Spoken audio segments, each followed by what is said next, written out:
Hi, this is Randy Finney with Right Side of the Chart, and this is a closing market wrap for the week ending August 23rd, 2019. Today we had a pretty decent down day, another big red day, and it closed at an interesting level. We were right at, let's see, I'm trying to recall from the last update. I believe I would have added this morning on the site, not on the last public update on the YouTube channel. And what I did is I call it a BOD, benefit of the doubt trend line. If you recall, this is the trend line that I've had here, the white one. It comes off the lows on December 24th, and it comes in, if you zoom in tight, I capture the body and the most number of candlesticks. That's how I do trend line drawing. I look for the highest number of reactions on the candlestick body, and or the shadow. When the shadow's below, it's the skinny part, you call it a tail. So here, effectively we have 1, 2, 3, 4, 5. There's a body there, and we cut through that. Now I'll also do this at times, and this is what I posted this morning on Right Side of the Chart. I call this a BOD, or benefit of the doubt trend line, and that is when I have two levels. If I can draw two trend lines, there's no reason why if you get in the mindset where yours must be right and everyone else is wrong, well, you're not going to do well in trading.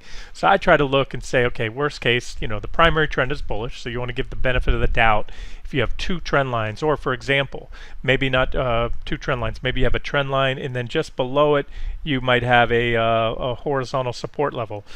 So to short the trend line, you risk that the security falls and bounces off the support level if more people are watching that, and that proves to be the level. So therefore, that would be the benefit of the doubt level for a sell signal or breakdown in QQQ. So either way, in that case, and that's just a minor reaction, minor support level there. That was the BOD trend line. We closed a little bit below it, but solid close below the one that I prefer up here. Again, that has a lot more reactions. I just come in with the BOD trend line, capture 1, 2, those 3 previous candlestick shadows right there, and then we close below it. So all in all, another close down over 3%, 3.11 on QQQ, and there's just so much in the charts. And what else did it mean today? Well, it meant not just a rejection, but an impulsive rejection off that level. We had a pretty about an equally not as impulsive. We moved off that level. Here, let's go zoom in here. The first time we hit it, or came very close to it, right up the upper end of my bounce target zone, we came down here, we did this, popped up again, hit about 189, couldn't hold it, popped it intraday but closed below it, and then had that move down. And today we dropped nearly that much in just a single day. We closed somewhere right here yesterday, we popped up at one point, we're that high. Look, pretty bearish stuff, and you're starting to see the picture. This just helps to firm up the bearish case. So I'll just make it clear. I made it clear to members on the site. I got a post out well in advance, and I answered some questions in the trading room. Look, anything is possible. Yes, Trump will probably fire off some tweets. Something may happen over the weekend. The risk of a gap up it's omnipresent. It's always there. It can happen on any given weekend. Trading, sometimes you have to make the tough decisions, but everything I see in the charts, especially with what happened today, another failure at that level. We also dropped below the midpoint of the trading range. Remember yesterday I was highlighting, I think it was yesterday, that most of the trades occurred either below or above, and you see this with price channels too, and once you cross, you usually then stay down below. Either way, that happened. And again, today's price action just helps to firm up. It gives me a little bit better confidence, a little higher confidence. I told you yesterday my barometer, I'm trying to say it right, barometer, it's like a barometer but with the word bear there in the front, clicked up a little yesterday, even though we were still up at support.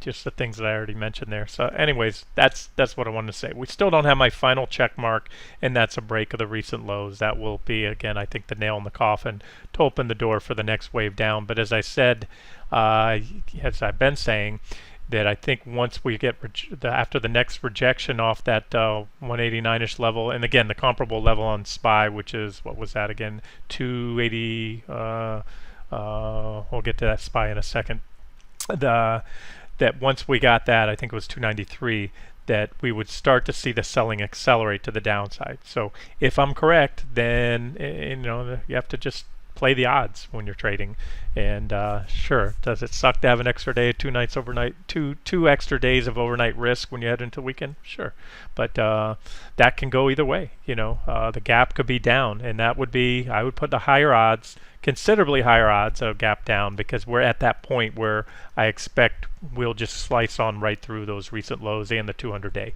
Somebody asked me on the site, hey Randy, do you think we'll get a bounce off the 200-day if QQQ gets there again?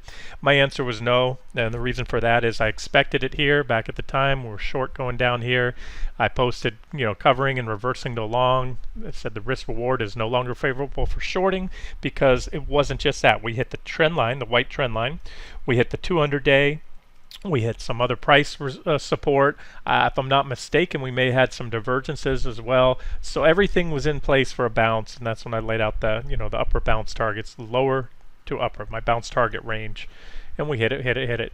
But again, my point is this: that I say very often, the initial tag of a support level from above will produce a reaction. When I say the initial tag, what I'm referring to there is the 200. You go back in time, you're going to see tons of tags on it, levels where reactions off it. Sometimes you'll cut through it.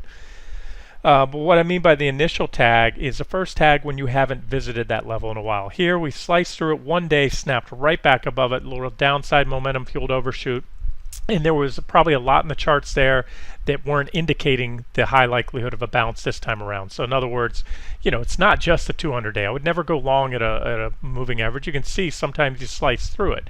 It's when it comes together with other things, support, resistance, divergences, and then that gives you the good chance you'll get a bounce. Either way, that was a reaction, a brief Momo overshoot, and then you had your reaction.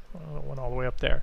This was a reaction, and that was the initial tag for the first time since we crossed above it here and then successfully backtested it.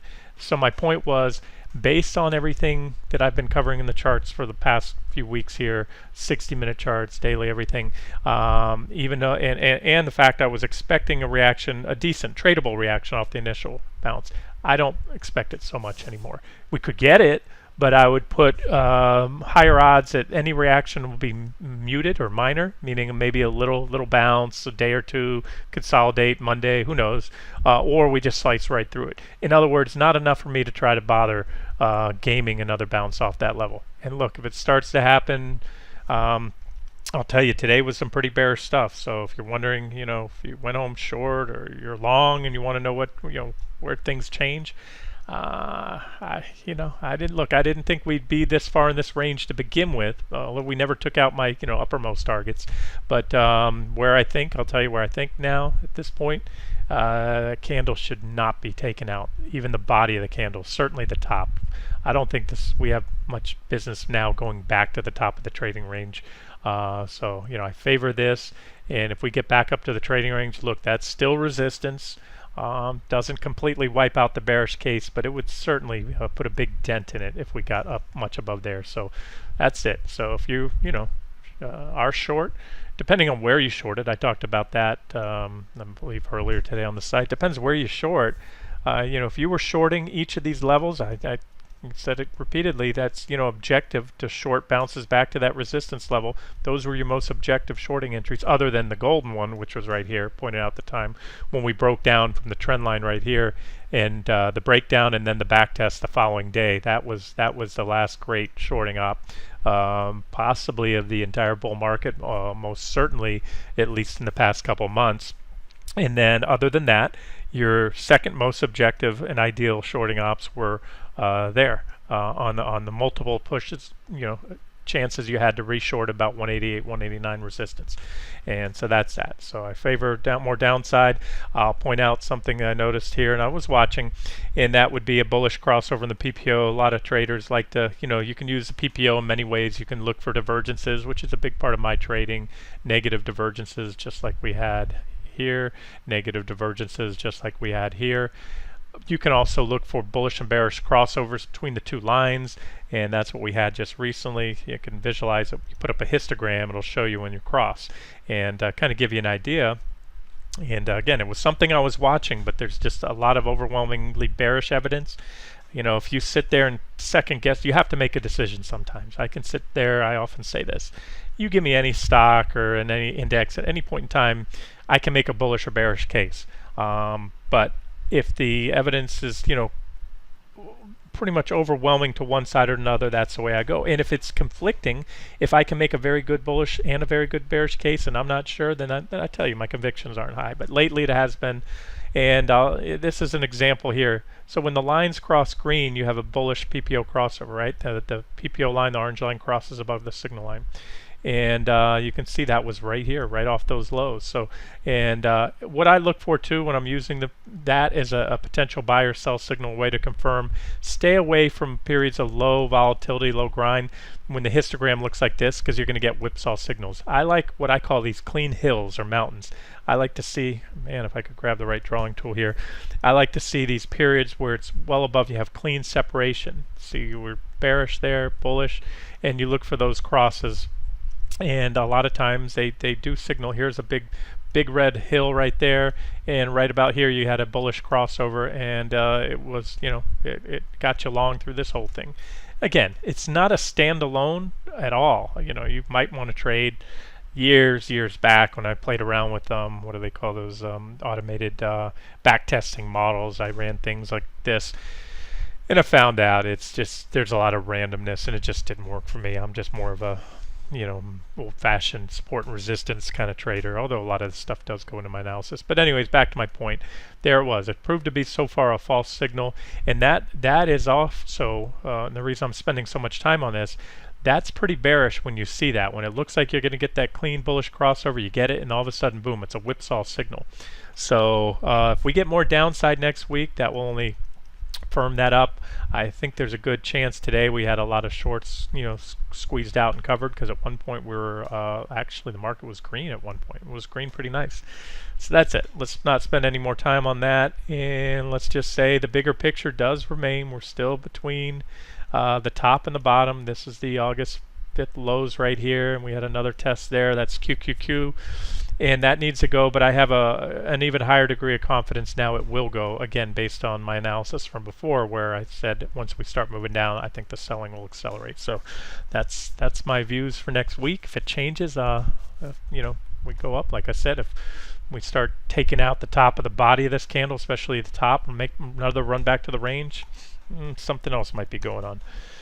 SPY, same story, big red candle on SPY. We're still a little bit below the top of the trading range on SPY. There it is. There's your recent trading range. SPY has a lot more. SPY had 3 clean reactions right around that 282 level. So of course that still needs to go, and that will, it should open the door for a nice impulsive, another impulsive wave down. Like I like to say, support is support until unless broken. So they're, you know, with QQQ kind of closing right around just a hair below that alternative or BOD trend line, and SPY closing, and Q for that matter, QQQ closing above the bottom of the recent trading ranges. SPY also, you can see, closed right on the 200-day. You know, it's common on a daily chart to see key levels pierced intraday. We pierced the 200 intraday there, but closed right on it. We kissed it there and bounced. We shot under it and closed back above it there, right on it, kissed it, and we're on it again. So that level will certainly help to see that go, especially on a closing basis. You get a red candle, and of course 282. So this again remains, and it has been for weeks now, the final of 3 check mark or multiple check marks I was looking for the bearish case. All the others have happened, and we just need to see those recent lows go on SPY and QQQ. Like I said, I think it'll happen next week. Hopefully, ideally, with a gap down on Monday, you know, based on the way I'm positioned, and we have, you know, still have that QQQ official short trade on the site, so well, that'll help that seal the deal. All right, futures. Let's look at NQ. Earlier this morning, I posted. This is a zoomed-in shot of the 60-minute chart I've been covering recently. This is, you know, how it looks when you go back out. So yesterday we had these 2 downtrend lines we were watching. We had broken out of this one recently, and I said we had this alternative trend line here, and that we hit it, failed. So a lot of rejections there. Same thing on ES. We were failing at the trend line, and again an impulsive rejection. I believe in the last update I did said last couple, we need to take out this level to really get some selling going. 76.51. boom, we fell to it this morning. We traded for about an hour on that level and then finally gave it up, and this is what I'm talking about, that impulsive selling that I was expecting, that once that level goes. We had a trend line right here I added this morning. I believe it was this morning. And right here, and we did have a reaction. Maybe that was the one we traded about an hour on. That's what I was talking about. That was about 1 hour, a little more. This one, we danced off this one for a while. But again, once we gave it up with conviction, not just these little intra-period whips, 60-minute candle close, it was a big swift move down right there to that trend line. We had a reaction for about an hour or so, but it gave way, and then right down to, again, you can't make this stuff up, kiss that 74.52 level I've had on this chart for a long time, and closed on a back test of the trend line. So to make it very simple, or close to a back test, near a back test, so make it very simple, you got a trend line here. We had a little bit of reaction. I won't say it's a super valid trend line because we didn't bounce or consolidate longer, but enough. So that's it. We quite oversold when we hit there. We had a little late day. Oh, you know what? Take that back. The futures traded. They had this lift after the market closed. The stock market closed at 4 p.m. and then I saw on the streaming 1-minute charts we lifted here. So the market closed the day right off my 72.54 support. This is just a little after hours lift with positions being squared away and all that. So don't really put too much concern into that. But before we leave this chart, so this is what you want to see next week. Today's lows get taken out. That's support. Support here. And the support starts to get thin from here, guys. And that's one reason, among others, there's some other factors that go in there, why I expected and still do that the selling just starts to accelerate now. We'll probably, whereas I'm sure there'll be a lot of people looking to buy a test of those lows. I think any reaction there will be fleeting, if any, and we'll probably slice through it. So we'll see. ES. Same story on ES. Let me zoom in a little tighter. There you go. And you have the downtrend line, which we failed at recently. We had this uptrend line here. It gives us a symmetrical triangle pattern. We overshot it before the close and had a little lift, and we're closed right about on it. Or again, we had a little lift after the 4 p.m. close today, but for all intents and purposes, we're right there. So and this is a pretty powerful pattern. I think we can see it on SPY and QQQ. We'll get to that in a minute. Again, I'm on a 60-minute time frame, but I don't see enough in here to convince me to go long. One thing I like to see to go long during a correction is divergence on the 60-minute chart.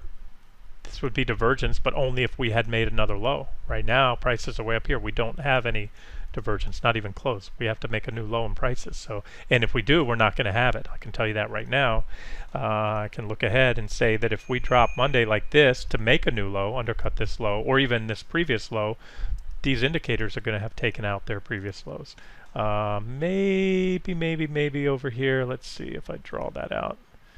We'll just have to see how that pans out. Let's assume ES does this, and I can draw a line here. It's going to be stretching it on the RSI. They'll probably undercut that previous low, maybe. And again, that's something we'll watch. I'll be looking at the futures on Sunday night and Monday morning. So let's not even worry about a potential scenario unless it starts to materialize. I just wanted to throw that out there. And then finally, let's look at the 60-minute chart, see if there's anything to point out for you. Yeah, there it is. It's those trend lines. I posted on the site these charts this morning. Uptrend line, excuse me, uptrend line on SPY, 1, 2, 3, and now 4 reactions, bounced right off it before the lows. So this is the pattern to watch. It's not exactly a symmetrical triangle, but it is a triangle pattern. And so although that August 5th low is certainly an important level there, you also have this trend line will probably do the trick. In other words, keep it very simple for you. If we break today's lows next week, that will have taken out that trend line I just showed you, this uptrend line here, because that we reversed right on those lows. And I posted these charts in the trading or on the site earlier today, highlighting this level in yellow. Said if that breaks, that's where that's the sell signal. I said when we were up here, we need to see 289.89 on SPY break along with QQQ 185.95, and those would be the levels that should do the trick. And sure enough, they were. When it broke, waterfall selling right there. In fact, here, these were those posts this morning on the site. This was public content too, just general market analysis. 289.90 on SPY. There it is. You can see the charts. 289.90 on SPY and 185.95 on QQQ appear to be significant support levels. That could open the door to another wave of selling if both taken out with conviction. So that was QQQ. There was SPY 289.89, and that was then. This is now. So that's technical analysis working for you. Like I said, it works really well during periods of elevated volatility because that's what traders flock to, and they're really looking at these levels. So congrats to you that caught it, that stood tight, held on to your shorts or used these bounce backs, up to these recent, resistance levels, and or even, there's still plenty of meat on the bone today for a day trade. That's what I like to do in swing trading. I'll layer on. I have my swing shorts, and then just layer on heavy on the day trades, ride those down into close, and then close those out, and lighten up, so I don't have to worry about having too much exposure over the weekend. So we closed just below that trend line on QQQ and right around support. I can actually, what I'm going to do right now is pull this line down here and say, there's a previous reaction low, but again, same story, guys. It's thin from here, meaning thin means not a lot of support when you start to go down. You have one reaction there, these reactions here. Again, I'm sure a lot of people will be looking at that, but we'll see. Let's see. First things first. Let's see how we open Monday. If we gap up, and then I'll be more concerned. But take these levels in reverse. If we do that, if we do gap up, these were my big levels today, right? 185.95 for support on QQQ, and whatever that level was I just showed you on SPY. So now logically, if we bounce up, the support once broken becomes resistance, so it works on the way up.